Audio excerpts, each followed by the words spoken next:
Hi అండి. Welcome to my channel Varalakshmi Mandadi vlogs. ఈరోజు వీడియోలో ఎంతో టేస్టీగా సింపుల్గా అయిపోయే చికెన్ పిక్కిల్ ఎలా చేసుకోవాలో చూద్దామండి. ఇది రైస్లోకి చపాతీలోకి అన్నిటిలోకి చాలా బాగుంటుంది. ఒకసారి ఈ విధంగా ట్రై చేసి చూడండి. ఫ్రిడ్జ్లో పెట్టుకుంటే 3 months వరకు నిల్వ ఉంటుంది. బయట ఉంచుకుంటే 1.5 month వరకు నిల్వ ఉంటుంది. చాలా బాగుంటుంది. ఒకసారి ఈ విధంగా ట్రై చేసి చూడండి. ఎవరైనా ఈజీగా తయారు చేసుకునే విధంగా చూడండి. ముందుగా చికెన్ని వాష్ చేసుకొని ఉప్పు వేసుకొని వాష్ చేసుకొని అందులో 2 teaspoons సాల్ట్ వేసుకోవాలి. ఒక స్పూన్ పసుపు వేసుకోవాలి. ఇది 2.5 kgs కాబట్టి నేను 3 spoons వేసాను. ఒక స్పూన్ పసుపు, ఒక 3 tablespoons సాల్ట్ వేసుకొని కొంచెం కలుపుకున్న తర్వాత అందులో ఒక 2-3 స్పూన్ల వరకు ఆయిల్ కూడా వేసుకోవాలి. పచ్చి ఆయిల్ వేసుకొని దాన్ని కలుపుకొని ఒక గంట సేపు పక్కన పెట్టుకొని ఉంచుకోవాలి. ఇలా ఉంచుకుంటే ముక్కకి ఉప్పు బాగా పడుతుంది. ముక్క అనేది చప్పగా ఉండకుండా చాలా టేస్టీగా ఉంటుంది. తర్వాత ఒక గిన్నెలో ఒక 2 స్పూన్లు ధనియాలు, ఒక 3 దాల్చిన చెక్క వేసుకొని వాటిని లో ఫ్లేమ్లో పెట్టుకొని బాగా ఫ్రై చేసుకోవాలి. దాంట్లో ఉండే పచ్చివాసన పోయేంత వరకు బాగా ఫ్రై చేసుకున్న తర్వాత అందులో 1.5 స్పూన్ షాజీరా కూడా వేసుకోవాలి.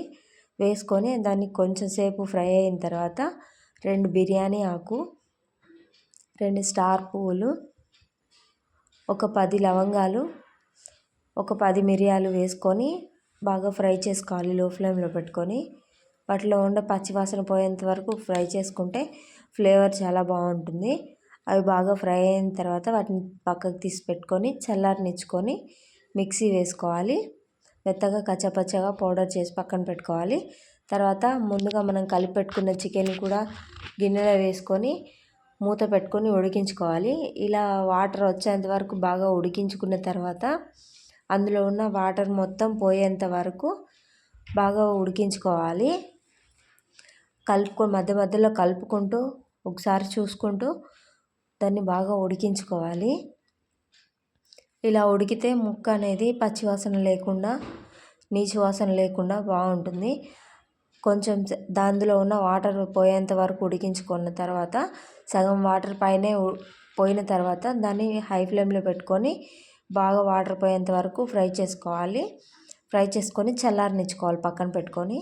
ఇంతలోపే ఆయిల్ వేసుకొని ఒక 1 లీటర్ ఆయిల్ వేసుకున్నానండి. వేసుకొని చల్లారిన చికెన్ని పీసులను వేసుకొని మీడియం ఫ్లేమ్ పెట్టుకొని బాగా గోల్డెన్ బ్రౌన్ వచ్చేంత వరకు ఫ్రై చేసుకోవాలి. మరీ డార్క్ బ్రౌన్ కలర్ వచ్చేంత వరకు ఫ్రై చేసుకుంటే ముక్క గట్టిగా ఉంటుంది.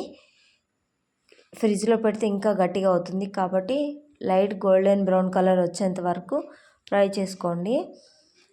మరీ ఫ్రై కాకుండా ఉంచుకుంటే తొందరగా పచ్చడి పాడైపోతుంది, నిల్వ ఉండదు ఎక్కువ రోజులు. బాగా ఫ్రై చేసుకోవాలి. మధ్య మధ్యలో కలుపుకుంటూ చూసుకుంటూ ఫ్రై చేసుకోవాలి. ఇలా గోల్డెన్ బ్రౌన్ కలర్ వచ్చిన తర్వాత దానిని పక్కకు తీసి పెట్టుకోవాలి.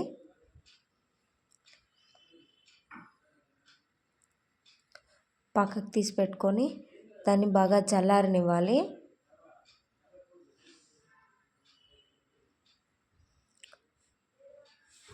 ఇలా చల్లారనిస్తే కొంచెం ముక్క పైన క్రిస్పీనెస్ వస్తుంది. స్మూత్గా లేకుండా క్రిస్పీగా ఉంటుంది పచ్చడి. అంతా పక్కకు తీసి పెట్టుకొని మీకు ఎంత కావాలో అంత ఎన్నిసార్లు వేసుకొని ఫ్రై చేసుకొని పక్కన పెట్టుకోవాలి. తర్వాత ఫ్రెష్గా నూరుకున్న అల్లం వెల్లుల్లి పేస్ట్ 1 కప్పు వేసుకున్నాను. కప్పు వేసుకొని దాన్ని బాగా లో ఫ్లేమ్లో పెట్టుకొని పచ్చి వాసన పోయేంత వరకు కలుపుకుంటూ ఫ్రై చేసుకోవాలి.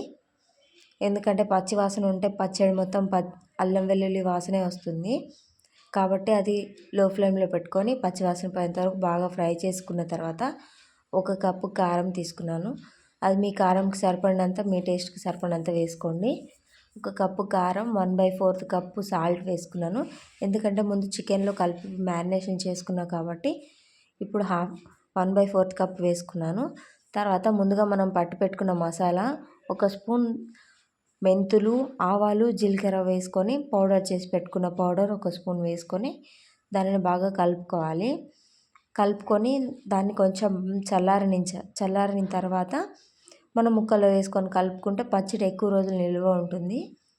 ఇలా కలుపుకొని చల్లారిన తర్వాత మనం ముక్కల్లోకి కొంచెం కొంచెం వేసుకుంటూ కలుపుకోవాలి బాగా. అందులో వేసుకొని కలుపుకొని మరి కొంచెంసేపు చల్లారనివ్వాలి. ఎందుకంటే లాస్ట్లో పచ్చడి ఎంత చల్లారితే అంత ఎక్కువ రోజులు నిల్వ ఉంటుంది. కొంచెం వేడిగా ఉన్నప్పుడు మనం కలుపుకొని పక్కన పెట్టేస్తే అది బూజు వస్తుంది.